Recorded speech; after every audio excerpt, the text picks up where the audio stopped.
Okay mga kaibigan, magandang umaga po sa inyo lahat. Silver Voice TV. Ito po ay bigyan natin ng reaction mga kaibigan. Post from Pilipinas Today, no? Sabi po dito, Romualdez sa Kamara, legalization ng motorcycle taxis, ipa-prioridad mga kaibigan. Basahin po natin to. Marami na pong kababayan natin ang nabigyan ng trabaho at kabuhayan mula sa industriya ng motorcycle taxis.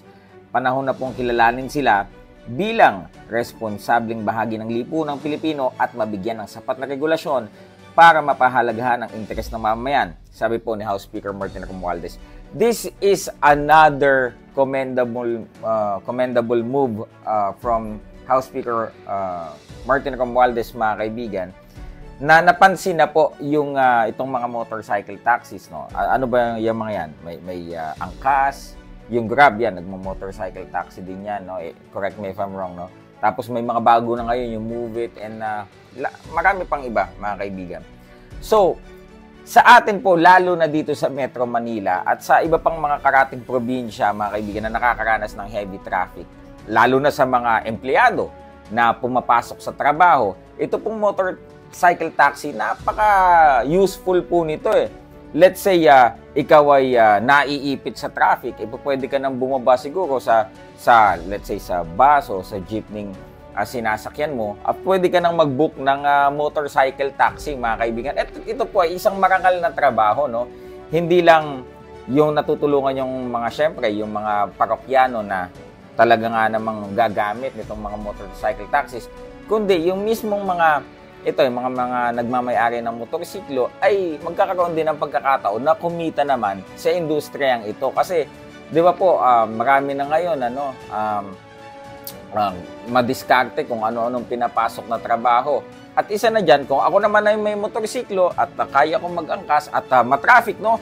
At ang daming naiipit sa mga pampublikong sasakyan na malalaki, gaya ng jeep at bus, why not? Diba, gamitin ko ito para, syempre, ang motor nakakasingit di ba? At instead na gawin niya na illegal, kasi marami pa din yung sa habal-habal or what, no?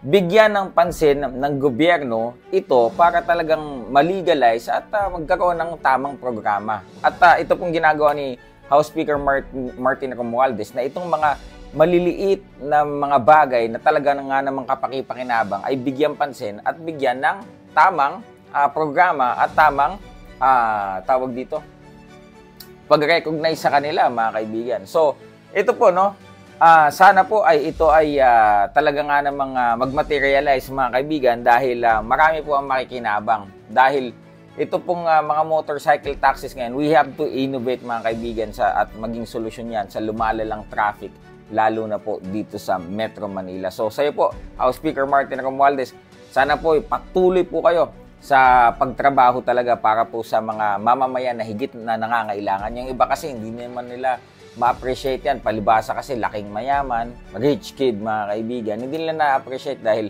may sariling mga sasakyan, service. Ako po, diba, naranasan ko din po yan, ang mag-commute. Naglakad pa nga ako dati.